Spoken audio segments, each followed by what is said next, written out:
Morning. Peace and blessings, YouTube. I hope you can hear me. I did another video and it was very quiet, my first time videoing, so hopefully you can hear this one a lot better. Um, Good morning. Peace to you. Just had a quick thought to share about my locks. Something that I've been thinking about for quite some time. I hope that this is good. I hope you can see me good. Um, I have usually because I locked my hair in 2009. That's when I first started. Um, I hope you can't see this smudge on my shirt. Pardon me. This isn't perfect. This is just to get the information out. Something that I thought might help other lockers, other women out there that are locking their hair. But a thought came to me. A lot of times I'll see locks and you can see scalp. You can see where all the parts are, and a lot of the time it's at the crown of the head.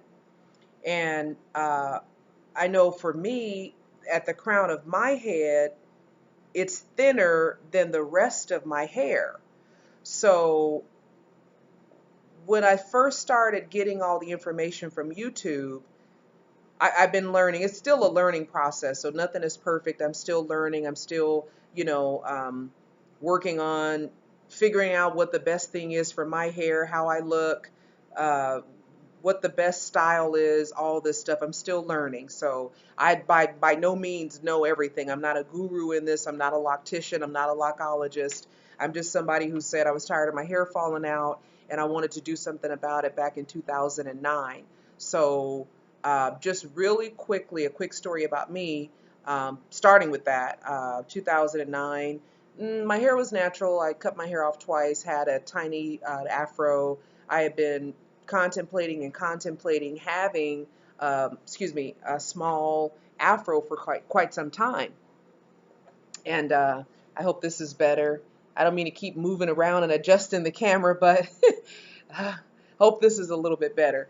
But I decided to lock my hair back then because it had been coming out. And I know that we all can relate to that. I had perms. I got tired of the perms and I finally just cut it off. So if you're like me, anybody out there that's been wondering, should I get locks? Is it the right thing for me? It's permanent. I may not look right. All these different things, trust me, I did the same thing. And all of it, to me, in my opinion, was just fear. I was just afraid to get locks. I was afraid of what it might look like. To each his own. Not everybody's going to get them. I'm not suggesting that everybody does. But for me, I had just gotten tired of my hair coming out. I got tired of, I was always having to get the hair out of my brush, my comb. So 2009, November, I decided to go ahead and double strand twist or two strand twist, which we all know is just, taking two strands of hair and twisting them around each other and doing it from there. And there's a lot of different ways to start locks. That was the way I chose. I know you can start them with braids. You can start them with what they say rat tail, rat comb tail twist. I'm sorry, I may not be saying it right. Like I said, I'm not a loctician. But anyway, so that's what started me on the journey of locking my hair. And I tell you, I would read so many tutorials on locks. I would read, I remember there's a girl, Apples and Mustard, she's online. I think she was probably one of the first people I read about, listened to. There are some other ones, but this was back in 2009, 2010 when I was still learning. And she since has cut her hair, I think, but she did have really pretty locks. And I remember she made a comment about, make sure you have your rubber bands. And I thought at that time, wow, I wonder what she meant. And what she meant was your hair grows so long when you have locks that next thing you know, it's down your back. So I went from having two strand twists that were about this length to the length that it is now. And I'll just turn around to show you a little bit. So that's about almost to bra strap. So this is 2015, and it's almost to bra strap. So not quite there, but it's gotten pretty long. Um, oh, and I will get off track sometimes, so forgive me. I'm not, a photographer and professional video camera person. This is my first time filming, but I was talking about the parts. And I noticed that for me, with the back of my hair, the back of my hair is the thinnest part here, is the crown. And I've seen that on a lot of people. My mother had the same problem, very thin hair at the top.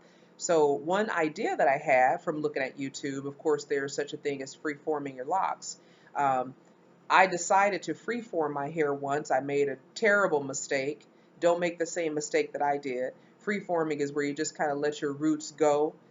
You don't have to keep, you don't keep, they're not extra manicured, the roots of your locks. You're not always twisting them every 2 weeks and all this. You just let them go. And after you wash your hair, you take the hair and separate it so that it doesn't mold together, blend together.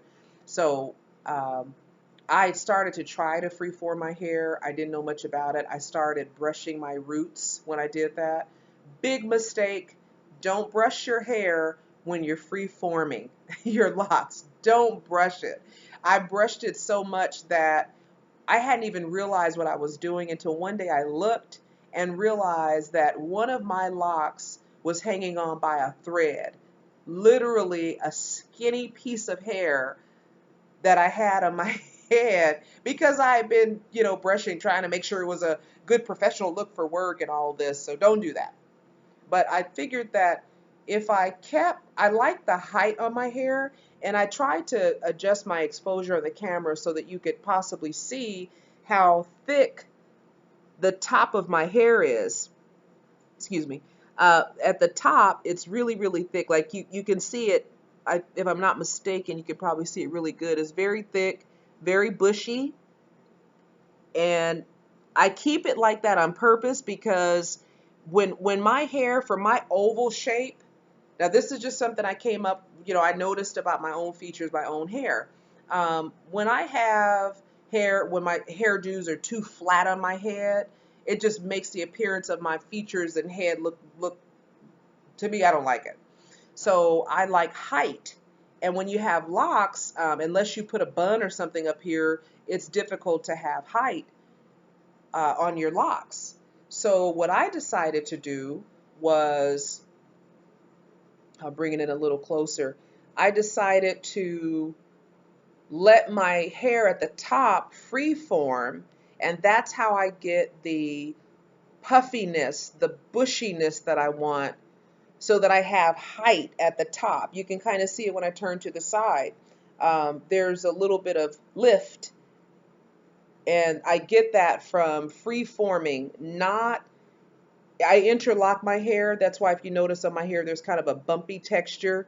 I don't flat twist or palm roll, I think they call it. I don't do that. I interlock my hair. That's all I've ever done.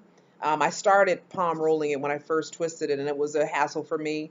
I didn't know much about it, but I knew I was tired of having to constantly go back and palm roll my hair after I washed it. It was very cumbersome, so I decided to go ahead and interlock it. But anyway, so if there's anybody out there that's been struggling thinking, wow, I love my locks, but I wish I could have that kind of bouffant thing going at the top, or I wish I had more of a fullness, excuse me, excuse me.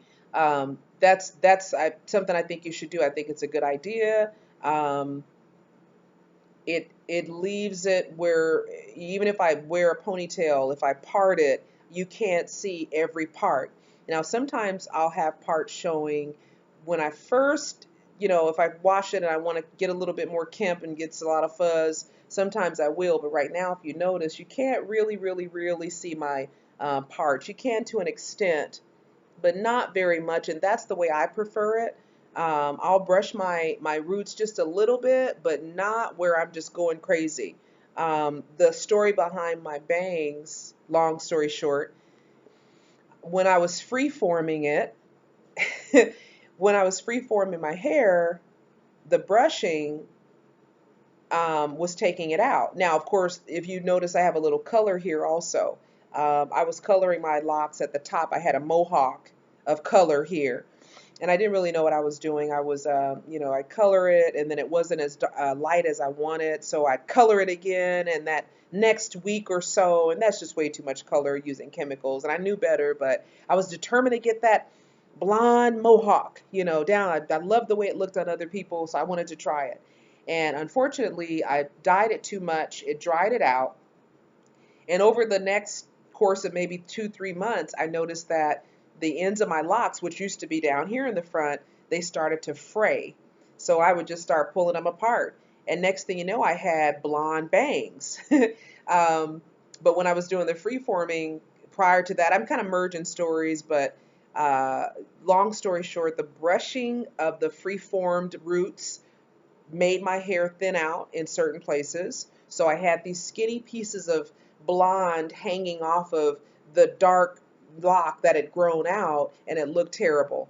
So what I decided to do was, go ahead and pull off some of those colored ends. This is kind of the result, the leftover. You could see the blonde here. I don't know how good that. I'm putting my hand up, but maybe I should do it like that. It's the same color as my skin, but you can see kind of a little bit of the blonde at the end there.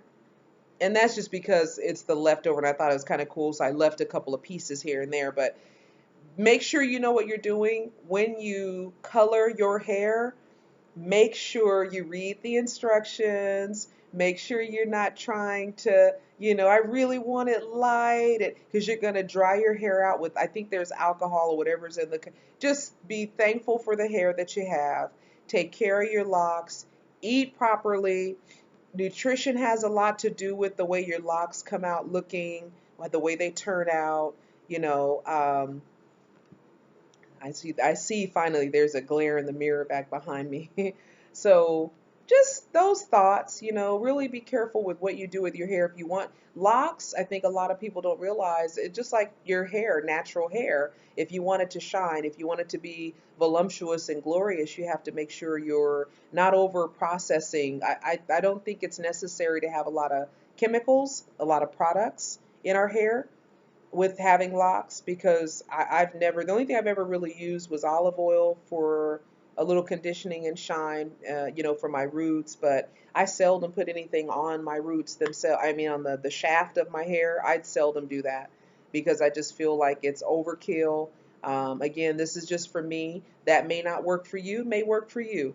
These are just humble tips that I think might help you. Again, just summarizing, if you want some lift on the top of your head, consider free-forming. Don't brush it. Let it grow on its own. Don't retwist it. Don't interlock it. Let it bush up. I've got quite a bit of bush at the top, but that allows me to create that illusion of height at the top of my hair. I love it. It works better for me and my features. I don't like a flat head of hair. I like it to have some fullness. But I think that this might help somebody out there that might have been thinking, how in the world can I get my locks to be tall or full, and they're so thin, So I hope that this helps. I wanted to thank you for listening. Thank you for watching. God willing, there'll be much more to come. I guess this is what this is all about, sharing, helping other people. And maybe it was something you thought of. Maybe it was something that might help you. You never know. But thank you again. And I do hope you all have a really good day. Okay. Peace and blessings.